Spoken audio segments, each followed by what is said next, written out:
विधानमंडल समीक्षा।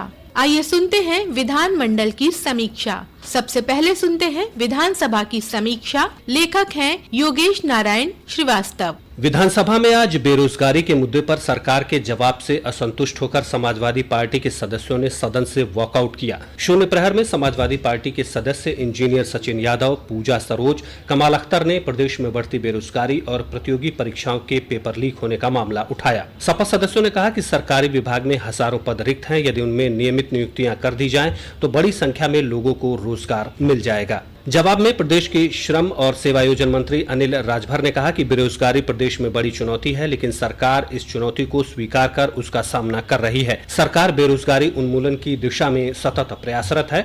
उन्होंने कहा कि विशेष परिस्थिति में ही आउटसोर्सिंग के आधार पर नियुक्ति की जा रही है।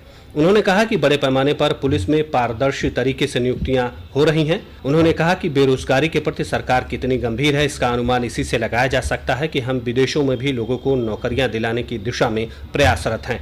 इसके अलावा राज्य सरकार 26 विभागों में नौकरियां देने की दिशा में प्रयत्नशील है। सपा सदस्यों द्वारा नौकरियों में आरक्षण समाप्त किए जाने के मुद्दे पर संसदीय कार्य मंत्री सुरेश कुमार खन्ना ने कहा कि भाजपा शुरू से ही आरक्षण की पक्षधर है। सरकार पारदर्शी तरीके से लोगों को नौकरियां देने का काम कर रही है। आज प्रश्न प्रहर में सपा के सदस्य राजेंद्र प्रसाद चौधरी, नफीस अहमद और फहीम इरफान ने प्रदेश में बिजली और स्मार्ट मीटर से जुड़ी समस्या की ओर सरकार का ध्यान आकृष्ट कराया। सपा सदस्यों के आरोपों के जवाब में ऊर्जा मंत्री ए के शर्मा ने कहा कि 2017 से पहले की सरकारों की अपेक्षा सबसे ज्यादा बिजली आपूर्ति की जा रही है। गलत बिजली बिल देने वालों के खिलाफ कार्रवाई की जा रही है। अब तक 3400 लोगों को बाहर का रास्ता दिखाया गया। इसके अलावा 28 से 30 लोगों के खिलाफ FIR दर्ज कराई गई है। उन्होंने स्वीकार किया कि 1% ही बिजली बिल में गड़बड़ियां हुई हैं। उन्होंने कहा कि सदस्यों द्वारा बिजली के संबंध में जो शिकायतें हैं उनको लिखित रूप से दें, उन पर प्रभावी कार्रवाई कराई जाएगी। उन्होंने आश्वस्त किया कि स्मार्ट मीटर लग जाने के बाद अधिकांश समस्याओं का समाधान हो जाएगा। अभी तक 10,64,000 स्मार्ट मीटर लगाए जा चुके हैं। उन्होंने यह भी बताया कि उनकी सरकार ने 1,21,000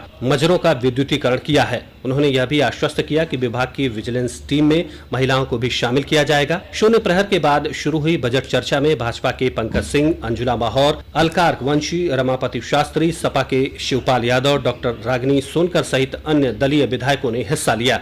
ये थी विधानसभा की समीक्षा। अब सुनते हैं विधान परिषद की समीक्षा। लेखक हैं मुकुल मिश्रा। विधान परिषद में आज समाजवादी पार्टी ने निजीकरण और आरक्षण का मुद्दा उठाया। माध्यमिक शिक्षा विभाग में तदर्थ शिक्षकों के सेवा विनियमितीकरण करने के लिए न्यायालयों और शासन स्तर के आदेशों का अनुपालन अधिकारियों द्वारा न किए जाने का मामला भी उठा। सभापति कुंवर मानवेंद्र सिंह ने कहा, शासनादेशों और न्यायालयों के आदेशों का पालन होना ही चाहिए। माध्यमिक शिक्षा मंत्री गुलाब देवी ने कहा, हाईकोर्ट, सुप्रीम कोर्ट के आदेशों को न तो मंत्री टाल सकते हैं और न ही कोई अधिकारी। इसके साथ ही नेता सदन और उप मुख्यमंत्री केशव प्रसाद मौर्य ने सपा के निजीकरण और आरक्षण के मामले में कहा कि आरक्षण कोई भी छीन नहीं सकता, आरक्षण सरकार की गारंटी है। प्रश्न प्रहर में शिक्षक दल के ध्रुव कुमार त्रिपाठी के वित्त विहीन माध्यमिक विद्यालयों में कार्यरत शिक्षकों और कर्मचारियों की सेवा शर्तें, सेवा सुरक्षा, समयबद्ध वेतनमान और सेवा निवृत्ति के बाद राज्य सरकार द्वारा दी जाने वाली सुविधा के बाबत माध्यमिक शिक्षा मंत्री से किए गए प्रश्न के जवाब में मंत्री गुलाब देवी ने कहा कि अपर शिक्षा निदेशक माध्यमिक की अध्यक्षता में कमेटी बना दी गई है। भाजपा के देवेंद्र प्रताप सिंह के अशासकीय सहायता प्राप्त महाविद्यालयों में स्थायी रूप से कार्यरत शिक्षकों के स्थानांतरण के संबंध में पूछे गए एक सवाल के जवाब में उच्च शिक्षा मंत्री योगेंद्र उपाध्याय ने कहा कि स्थानांतरण के 88 शिक्षकों के प्रस्ताव प्राप्त हुए हैं। 1 माह में परीक्षण कराकर निर्णय ले लिया जाएगा। भाजपा के वरिष्ठ नेता विजय बहादुर पाठक ने महाकुंभ के सफलतापूर्वक आयोजन के लिए प्रधानमंत्री मोदी और मुख्यमंत्री योगी के प्रति धन्यवाद का प्रस्ताव रखते हुए कहा कि तीर्थराज प्रयाग में 66 करोड़ से अधिक श्रद्धालुओं ने त्रिवेणी में स्नान किया। सभापति ने धन्यवाद प्रस्ताव स्वीकार किया। इसके साथ ही उन्होंने राजधानी लखनऊ के ऐशबाग क्षेत्र के ऐतिहासिक मोती झील पर हो रहे अतिक्रमण को मुक्त कराने के संबंध में नियम 111 में सूचना दी। सभापति ने सरकार को वक्तव्य देने के निर्देश दिए। शून्य प्रहर में समाजवादी पार्टी के लाल बिहारी यादव, राजेंद्र चौधरी, डॉक्टर मान सिंह यादव, मुकुल यादव, आशुतोष सिन्हा, मोहम्मद जासमीर अंसारी, बलराम यादव, किरण पाल कश्यप, शाह आलम और शाहनवाज खान ने प्रदेश में सरकारी संस्थानों के निजीकरण और वहां आरक्षण समाप्त किए जाने का मामला कार्य स्थगन के रूप में उठाया। सरकार की ओर से जवाब देते हुए नेता सदन और उप मुख्यमंत्री केशव प्रसाद मौर्य ने कहा कि सपा ने निजीकरण और आरक्षण का मुद्दा उठाया है। कोई भी एक भी आरक्षण नहीं छीन सकता, आरक्षण सरकार की गारंटी है। उन्होंने सपा सदस्यों से प्रश्न किया कि नोएडा में बिजली का निजीकरण सबसे पहले किसने किया।